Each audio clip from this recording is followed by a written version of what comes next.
And finally, if we look at ourselves, don't we find ourselves as most wonderful thing existing on the earth? The human being who speaks, hears, sees, smells, tastes, smiles, cries, shouts, feels, thinks, analyzes, discovers, invents. Isn't he himself more miraculous and wonderful than any other wonder created by him in the world of which we are so crazy about?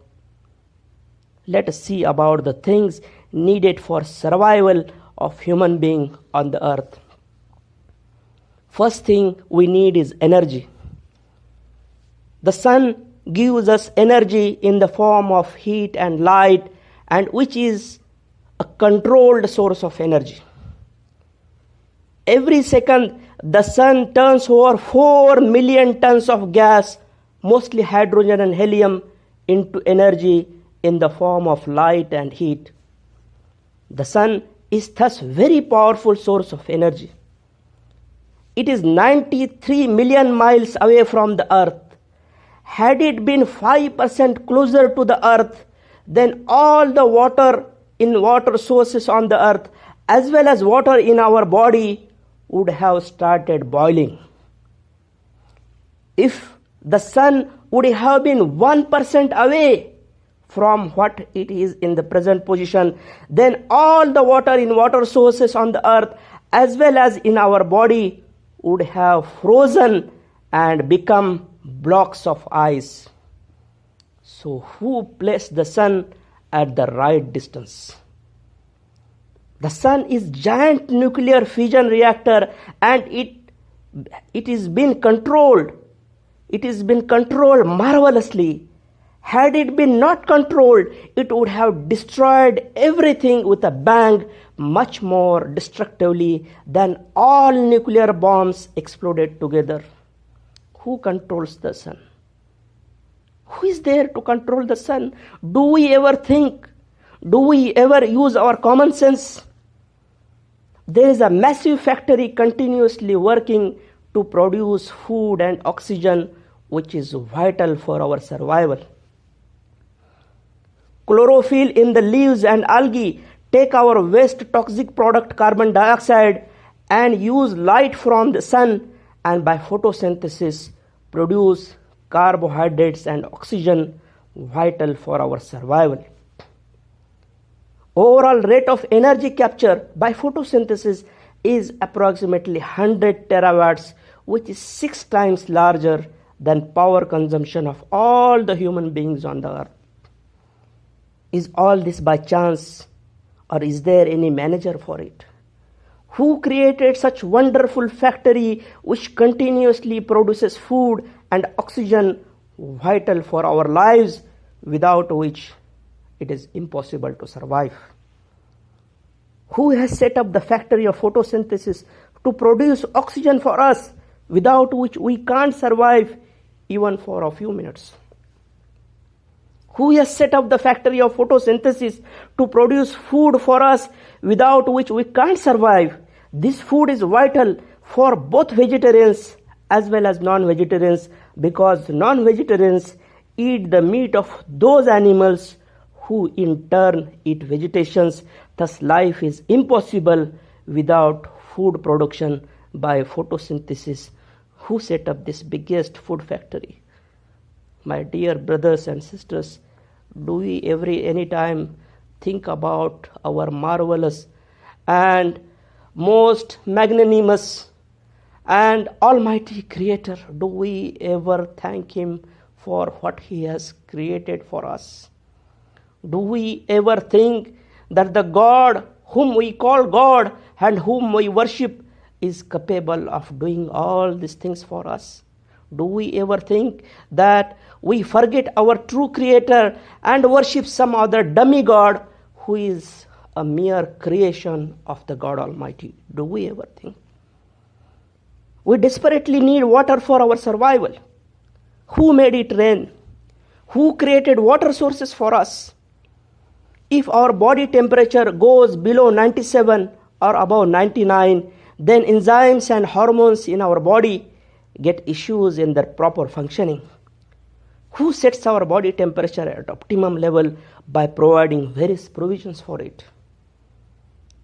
Who provides the right environmental temperature for us for survival?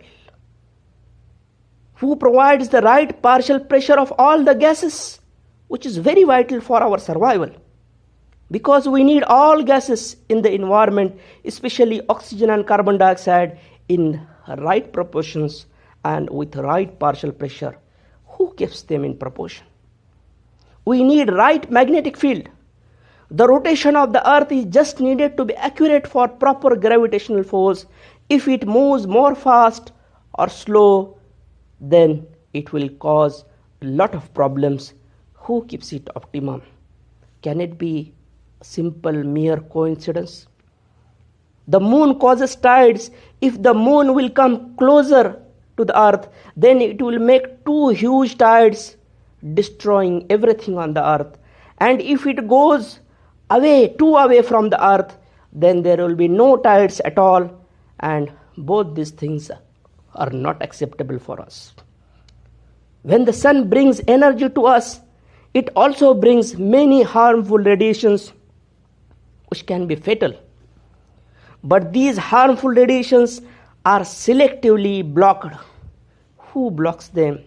Who lets the useful things pass through on one end and blocking the harmful things on the other hand? Is it just a mere coincidence or accident? It is just impossible to be a mere coincidence or accident. It must be the fact that there is our Almighty Creator who is taking care of us, who is setting the most powerful source of energy and letting the energy reach us and blocking all the harmful things and preventing all the harmful things from reaching us and destroying us. Can the system to deflect away harmful radiations like ozone layer be just a mere coincidence? Water vapor saturation is very important. We can't live in dry environment. Who keeps it optimum? We need many things. We need steel. We need many things around us. Who has yielded them around us? Don't we ever think that there is one Creator who is doing all these things and who is above all and superior to all His creations and is beyond any comparison?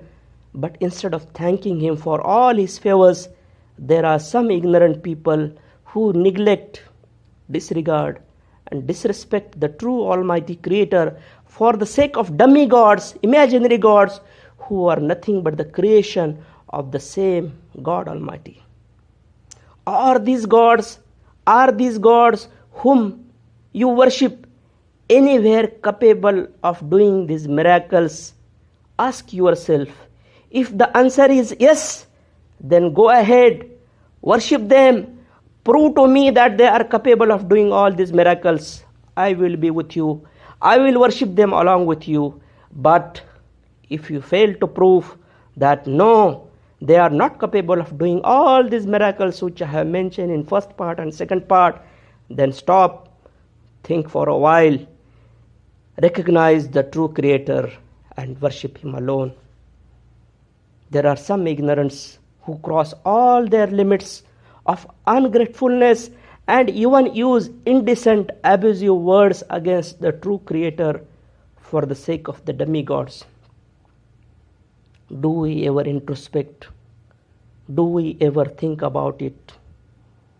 Why do some people hate the true Creator just because they are born in some faith and they are told to hate the true Creator by their elder ones? Why they don't use their common sense? Why we hate each other when we all are created by the same single Creator? Why can't we love each other despite the difference of opinion? Why difference of faith and difference of opinion takes us to that level of cruelty that we think nothing short of destroying and killing each other? It's a very painful thing, my dear brothers and sisters. We are human race created by the same Creator, and this one common thread of unity should be enough to make us be together under strong bond of humanity. May God Almighty unite us. May He make us love each other without any discrimination, bias, or prejudice. May the difference of opinion not be able to divide our hearts. May all the human race be one and united from heart to each other, and may we love each other despite the difference of opinions. May God Almighty guide us to the true path. May we recognize our true Creator and worship Him alone. May we not fall in the number game. May we not fall in the trap of worldly life, which is so fugitive, and may we prepare for our akhirah, which is everlasting. May we not follow blindly what is forced on us by our parents and elders, and may we use our common sense to choose the right path. May we become followers by choice and not due to mere birth. Wa akhiru da'wana anil hamdulillahi rabbil alameen. Assalamu alaikum wa rahmatullahi wa barakatuh.